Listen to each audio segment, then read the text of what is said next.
I never thought I'd be the kind of man who had to deal with something like this. I wasn't weak. I wasn't soft. I was a man who handled things. I built myself from the ground up. Muscle, discipline, dominance. I commanded respect everywhere I went.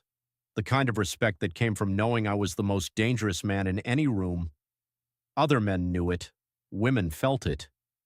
My woman, my wife, should have known it better than anyone. I gave her everything. A good home, security, passion. I worked hard, made money, protected what was mine, and she loved it. At least I thought she did. The way she looked at me when I pulled her close, the way she melted when I took what was mine, the way she begged for more. But that night told me everything I needed to know. I got home earlier than usual. The air was thick when I stepped inside, a strange scent filling my house, something foreign, something wrong. Sweat, cologne that wasn't mine, a tension in the air that put my instincts on edge. Then I saw them. She was sitting on his lap, my woman, my wife, wearing nothing but a silk robe draped across some BCE who had the fucking nerve to sit in my house, on my couch, touching what belonged to me. She didn't jump up, didn't panic. No, she looked at me with a smirk, like she had planned this, like she wanted me to see. "I've opened our marriage," she said, her voice calm, playful.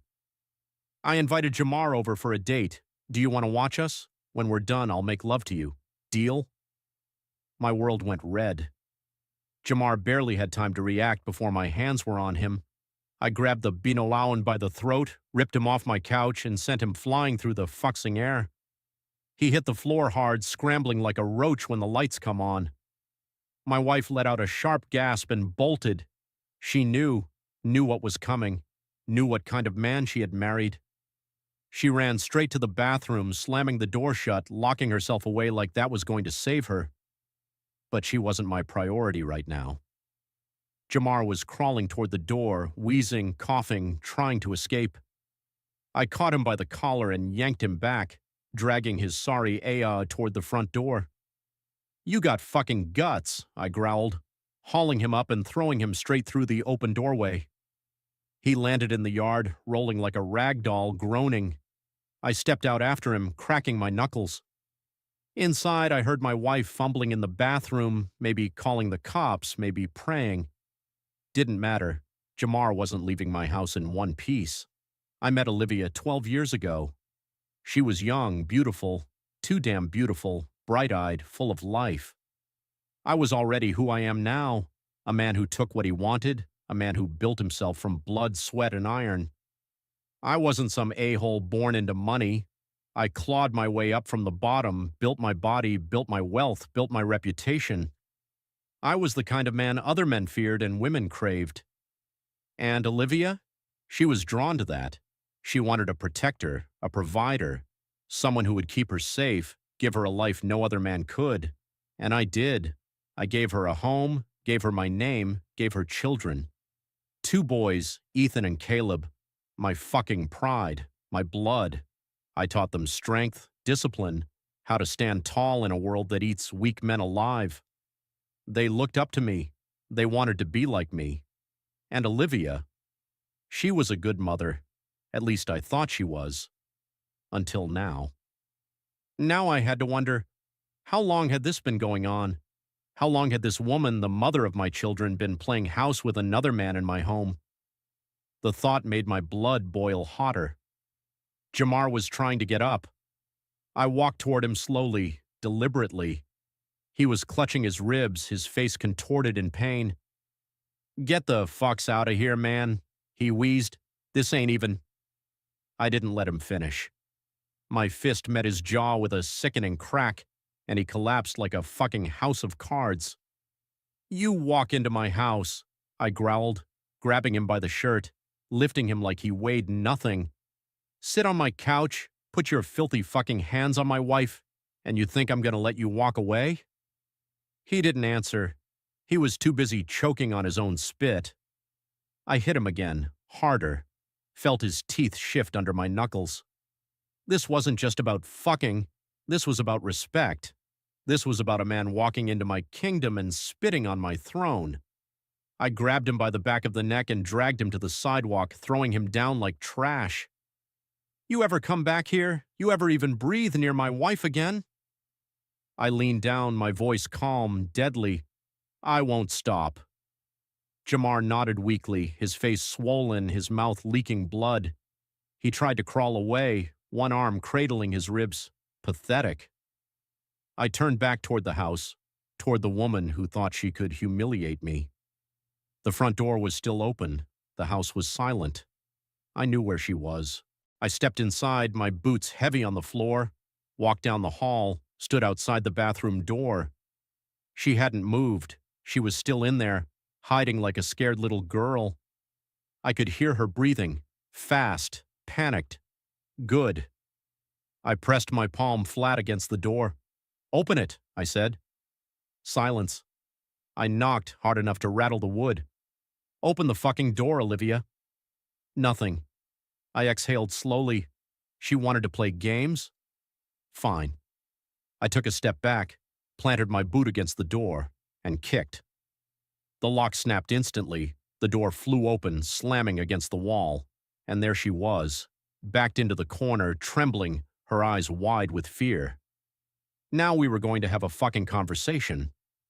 She flinched when I stepped inside, pressing herself against the tiled wall like it could swallow her whole. Her silk robe was loose now, barely covering her, her hair a mess from the way she had run. Good. Let her be afraid. She should be. I stood there for a moment just looking at her. She was breathing too fast, her chest rising and falling, her lips parted like she wanted to say something but didn't dare. You thought I wouldn't do anything, I said, my voice low. Did you really think I'd walk in, see you with that piece of sot, and just take it? She swallowed hard, her hands gripping the edge of the sink. Then suddenly she laughed, a short, sharp, broken little sound. I knew you'd do something, she whispered. I just didn't care. My fingers curled into fists, my whole body tensed. I had expected excuses, apologies, lies. Not this. Not the way she looked at me now, like she wanted me to hurt. I took a slow step toward her. She didn't move. Explain, I said. She lifted her chin, her eyes still wild, filled with something I couldn't place. Hate, madness, satisfaction. You don't get it, do you? She breathed. You think you're the king of this house, the big strong man everyone's supposed to bow to, but you don't see it, do you? The way I have to live, the way you make me live. I stared at her. And how's that, Olivia? Like I'm nothing, she snapped, her voice shaking. Like I'm just a fing accessory in your perfect little kingdom. You control everything, the money, the house, the kids. Mister, and you expect me to just be here, waiting for you, forever. You think because you've me good and pay the bills I should worship you? She let out a bitter laugh, shaking her head.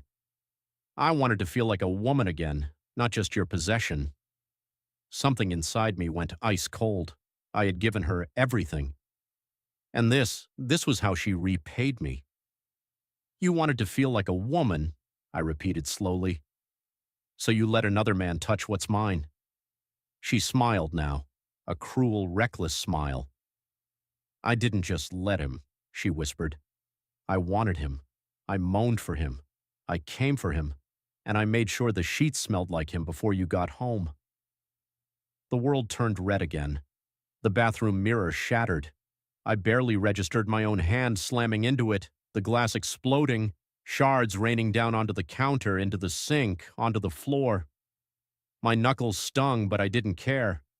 She gasped, her body jerking against the wall, but I wasn't looking at her anymore. I was looking at myself, at my reflection in the broken mirror. Something inside me was breaking too. She had done this on purpose. This wasn't just cheating. This was war, and she thought she'd win. I turned back to her slowly, my breathing even now, controlled. Her lips parted like she realized she might have pushed too far. Good. I leaned in, placing my hands on either side of the counter, caging her in. My voice was almost gentle when I spoke. You want freedom, Olivia? She nodded just once, her throat bobbing as she swallowed. Good, I murmured. You're about to get more than you ever fucking wanted. And with that, I turned and walked out of the bathroom, out of the house. Because if she wanted to destroy our family, I was about to show her what real destruction looked like. I drove through the city with a mind sharper than a blade. My hands gripped the wheel, knuckles white, blood still drying from where I'd shattered the mirror. She thought she was clever, thought she was in control. She had no fucking idea who she had just declared war on. This wasn't about love anymore. This wasn't about pain. This was about power, and I was about to take every ounce of it back. I pulled into a parking lot, my mind already 10 steps ahead. Olivia wanted freedom. She wanted out. She thought she could humiliate me, strip me of my pride, and walk away untouched. She was about to lose everything. The first call I made was to my lawyer, a ruthless, cutthroat bonk I kept on retainer for moments just like this. David, I need you to file for divorce, today. A pause, then, understood, standard assets split, or, she gets nothing. Another pause, then a slow chuckle. I'll make sure of it. I hung up. Olivia didn't know, but every single thing in our life, the house, the bank accounts, even the car she drove, was in my name. She had no job, no savings, no plan. She had spent the last 10 years living comfortably in the kingdom I built, thinking she could spit in my face and still sleep under my roof. Not anymore. The second call I made was to my private investigator. I wanted details, every single one.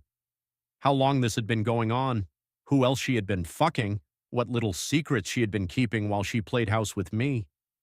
Find me everything, I told him. He promised he would. And then I made the third call, to my sons. Caleb picked up first. Dad? Where are you? At practice. Is everything okay? I exhaled slowly, steadying my voice. Listen to me carefully. I need you and Ethan to come straight to me after school. Don't go home. Don't talk to your mother. Understand? A pause. Then, yeah, got it. Good. I wasn't going to let Olivia poison my boys. She wanted to fuck another man? Fine, but she wasn't going to keep our children. By the time I hung up, the storm inside me had settled into something colder, sharper. Olivia thought she had burned me to the ground. She didn't realize I was the fucking fire. I got home late that night, not because I was avoiding her. No, I wanted her to sit in that house, in the wreckage she created, and feel the weight of what she had done. When I walked through the door, she was waiting, sitting on the couch, legs crossed, a half-empty wine glass in her hand. Her eyes locked onto me the second I stepped inside. Where have you been? She asked, her voice smooth, controlled, like she thought she still had some kind of upper hand. I shut the door behind me and looked around. The place was clean. The broken mirror in the bathroom had been swept up. The air smelled of lavender candles, like she was trying to cover up the rot of her betrayal. I let my gaze settle back on her. Out. A flicker of something crossed her face. Worry, doubt. Good. She took a slow sip of wine. Are we going to talk about this? There's nothing to talk about. She blinked. That wasn't the answer she expected. I walked past her toward the kitchen, grabbed a glass, poured myself some water. Behind me, she stood up. Her bare feet were silent on the hardwood floor as she walked toward me. When I turned around, she was closer, close enough that I could smell the perfume she had put on, like she thought she could seduce her way out of this. I'm sorry, she murmured. I stared at her. She stepped even closer, placing a hand on my chest. I made a mistake, but we can move past this. I let her touch me, let her think for 1 second that she had control. Then I set my glass down. You're right, I said. We can move past this. She smiled, relief flashing across her face, and that's when I dropped the fucking bomb. I filed for divorce this morning. The color drained from her face instantly. I stepped back, watching as the reality hit her like a brick wall. You, her voice wavered. You're serious? As a heart attack. She inhaled sharply, trying to regain her composure. You can't just. I already did. She blinked rapidly, her hands clenching. You can't take everything from me. I smiled. Watch me. And then I leaned in, just enough that my lips almost brushed her ear. Oh, and one more thing. My voice was barely a whisper now. The kids, they're staying with me. They want nothing to do with you. Her entire body stiffened, her breath hitched, and for the first time tonight I saw it. Real, raw, unfiltered fear. She had played her game, thought she was holding the cards. She didn't realize I had stacked the fucking deck. I stepped back, watching her crumble, her lips parting like she wanted to scream. I picked up my glass again, taking a slow sip. Freedom, Olivia. I smirked. Enjoy it. She just stood there, trembling. The confidence she had earlier, that smug defiance, was gone. Now she looked like a woman who had just realized she'd stepped off a cliff with no parachute. I let her sink into it, let her feel the weight of what she'd done. Then she did what I expected, what weak people always do when they realize they fuppied up. She started scrambling. You can't do this, she hissed, stepping toward me like she thought she could intimidate me. You think you're just going to take everything and walk away? I laughed, slow and dark. I don't think. I know. Her eyes flashed, and she tried to grab my arm, nails digging in. The kids won't just go with you. They need me. Need you? I repeated, my voice dripping with mockery. You mean the way you needed Jamar? She flinched like I had slapped her. Then her face twisted with something uglier. You did this to me, she spat. You made me feel like nothing. You pushed me to it. I tilted my head. I pushed you? Yes, she snapped. You controlled everything. You treated me like property, like I was just some trophy on your shelf. I needed to feel alive again. I smirked. And how's that working out for you? Silence. Her breathing was uneven now. She was breaking, and I fucking loved it. You should have just forgiven me, she whispered, eyes pleading now. We could have worked through this. I exhaled, shaking my head. You never respected me, Olivia. You thought you could walk all over me, humiliate me, and I'd still be here, waiting like some obedient little bahaka. I stepped forward, towering over her. But I don't wait, I don't beg, and I don't forgive. Tears welled in her eyes, but I didn't care. She wasn't crying for me. She was crying for herself. Good. I turned away, heading toward the bedroom. Where are you going? She choked out. Packing, I said simply. The boys and I are leaving in the morning. She was shaking her head, gripping her temples like she was trying to wake up from a nightmare. You're serious? I didn't answer. She ran after me, grabbing my arm again. You can't take my sons from me. I turned to her slowly, my patience razor thin. They're not your sons anymore, Olivia. She gasped. I leaned in, voice low, dangerous. I spoke to them. They know what you did. They want nothing to do with you. Her knees almost buckled. You're lying, she whispered. Am I? I smirked, pulling out my phone. Want to hear the voicemail Ethan left me? I pressed play. Ethan's voice came through, clear as day. Dad, I don't want to see Mom again, ever. She ruined everything. Please just take us with you. We don't need her. The sound of my son's voice shattered something in her. She let out a strangled sob, covering her mouth. No, he didn't mean that. I put my phone away. This is the future you chose, Olivia. Her hands were shaking, her breathing was ragged, and for the first time since this all started, I saw it. Pure, undiluted regret. But it was too fucking late. You wanted freedom? I said, my voice cold. Well, now you have it.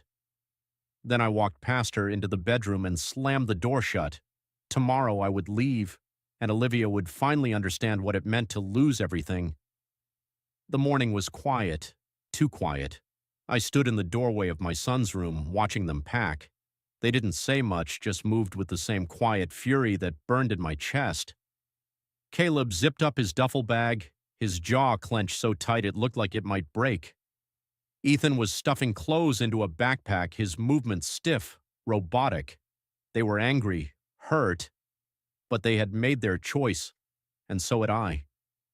I turned and walked back to the master bedroom, grabbing the last of my things, my wallet, my watch, my keys. I glanced at the bed, our bed, where Olivia had spread herself out for another man. Disgust curled in my stomach. She had thrown it all away. And for what? A thrill, a few nights of feeling alive.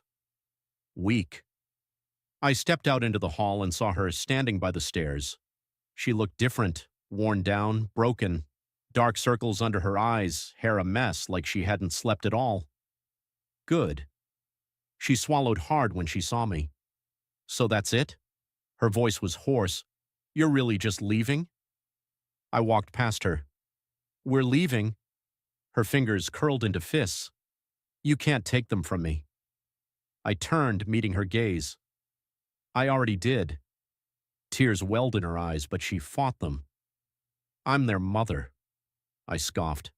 You stopped being their mother the moment you spread your legs for another man. She gasped, flinching like I had struck her.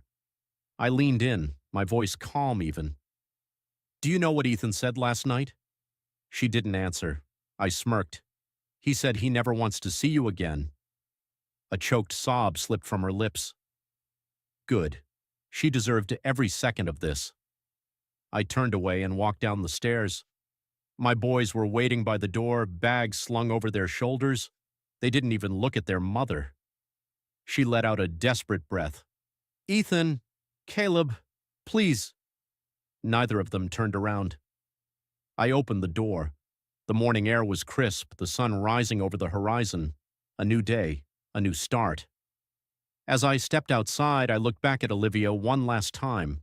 She stood there, trembling, eyes red, lips quivering. She had wanted freedom. Now she had it. I gave her a slow, satisfied smile. Enjoy it, Olivia. Then I walked out, and I never looked back.